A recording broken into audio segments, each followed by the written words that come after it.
red.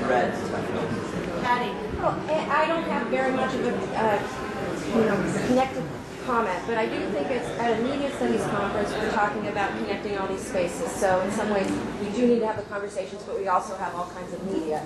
And I was thinking about the two comments about rural spaces, and the present to me is, it's global. So it feels to me that we do need to think about those presents and whether we've relegated the rest of the world to some other kind of elsewhere past. So I'm thinking of media that is transnational and exciting and how we can connect with that with our students. Those are one of the struggles that I have in teaching HIV is incredible access to community media and students being really excited about the past of the U.S. and then also connecting it with things that they care deeply about in terms of bases that is like the world. But I think that one of the things that's been consistently complicated for us to think through is that as the deathly reality of AIDS have been displaced internationally in our experience of AIDS here, although that is absolutely not true about AIDS within all kinds of U.S. contexts as well. It functions ethically as a displacement, and relieves our burden of discussion here, as if there isn't AIDS here, as if there isn't HIV here, as if we don't have to demand new ways of talking about it here. And I think that's been particularly painful in AIDS activist communities for BWAs, that there's no visibility of whatever the experience is here because it's not a deadly experience, and this other sets of experiences trump because they are more serious. And so it's a way that we've been silent about our experiences in the U.S. And I don't know how you ethically juggle that, but I think it's really hard for people because you feel it does seem strange to be taking up space with our problems when problems internationally are quite different. No, and I think there is a place in thinking about space and time and media and those kinds of connectivities that we really could do as scholars and theorists and archivists of what's out there and make those things visible. And that was sort of a not, as you asked for, like a personal comment about how I'm thinking about it right now, because it is very much in terms of my, closer realities and youth media stuff, which I think is really very exciting. Actually, we'd just like to hear more from Marty or anyone else who knows about what young people are doing with HIV/AIDS media, especially using new media, something you alluded to. Sure. So I think that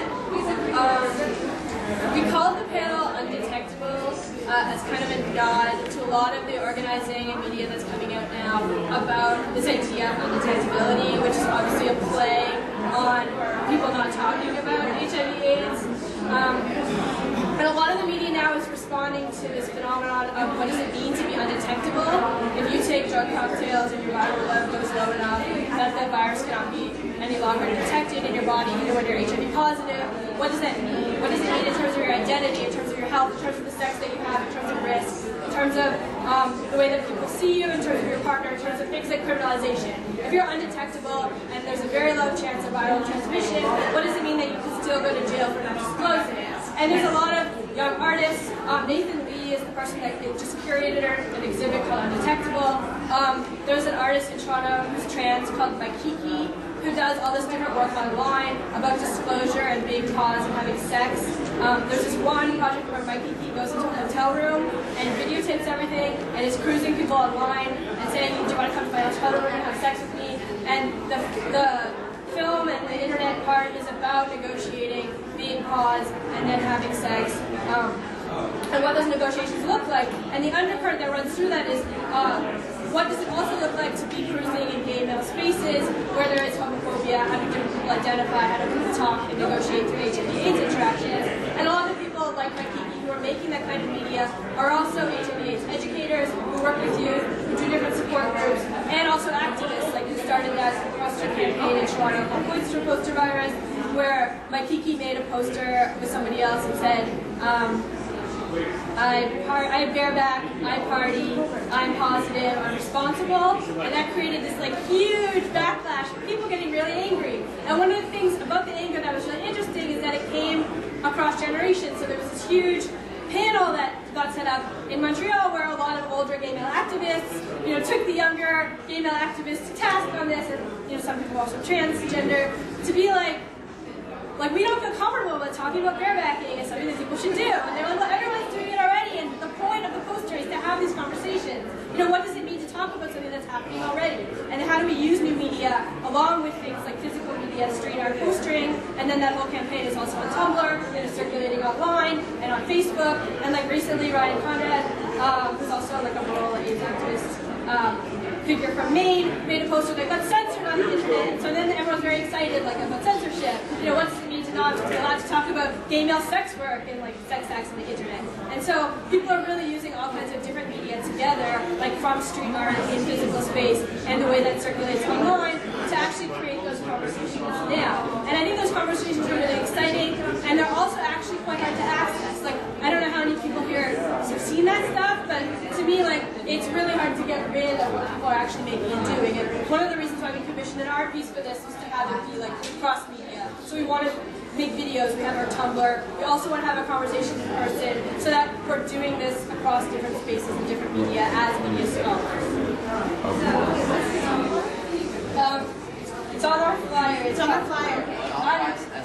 In 15 minutes, we're going to break into small conversations and make videos that we're going to put on our Tumblr so that there can be a record of our conversation, and we can mark that we stayed, we are heard, we were here, and other people can join the conversation. So that's what we'll do in 15 minutes. We invite you to stay and be part of that conversation. Can we continue where we are? Does anyone want to talk about AIDS now? Is that just too scary, or it doesn't seem interesting? I mean, I really like David's question. What does AIDS mean to you now? How are you living with it? What not the past? What should we be talking about now? What are we doing as activists, as scholars, as queer people, and our allies? And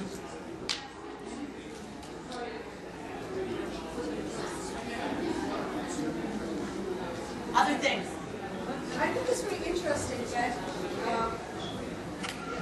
the people who treated AIDS in the 80s are now doing infectious diseases experts, have now spun out into internal medicine, because I have a sister who was an expert on leishmaniasis, and so in the late 80s and early 90s, all the patients were dying, right? So she was exclusively doing AIDS patients in San Francisco. I mean, so it was quite, everybody we knew that would come to Thanksgiving dinner one year would be dead the next year. And my mom would open up the house because a lot of these men didn't have any place to go except our home. But I've seen her evolution as a physician from the infectious diseases doctor to being just an internal medicine doctor, because all of it's seen as less threatening, I guess. And there's less people dying of it, and they don't need her to be an infectious, so she's doing infection control in the hospital, but she's also internal medicine, so she has a much wider practice where she has all sorts of people. So I think that sort of reflects to me how AIDS is perceived in America, just through the lens of a physician who was exclusively an expert on AIDS and is now just doing general stuff. So I don't know if that is relevant to how you see it, but I don't think it's that threatening or that frightening anymore. That was what I was trying to say in my initial remarks about, you know, the defanging of our edge by making it general. There's something about sort of saying it's everywhere and therefore it's nowhere that then doesn't allow us to have specific conversations like the kinds of things you're hearing that are very pointed and direct, because it's so flattened out into culture, it disappears in the opposite direction from where it was before. I think literally what I think is some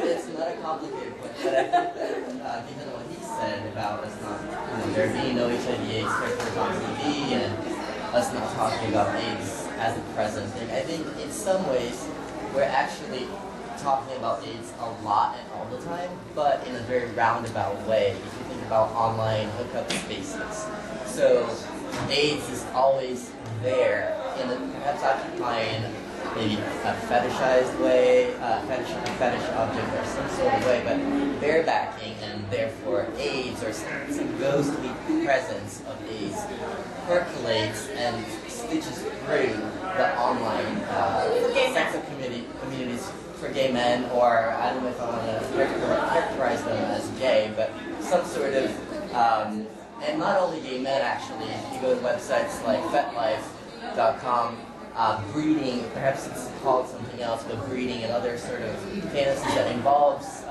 risk and fetishizes risk is always already there. So I think it's important for us to take a step back also and think about AIDS other than the literalness that it can be, but also how AIDS functions in terms of how we can live out sexuality in these online spaces where it seems as though no one's looking, and so we are silenced or perhaps invisible or undetectable in some ways, and how sexually we take advantage of that to transform AIDS and HIV, or the notion of HIV, into some sort of object, which can be perhaps healthy in some ways, but also very problematic and ultimately very risky in other ways. I think that's a really great point. And I also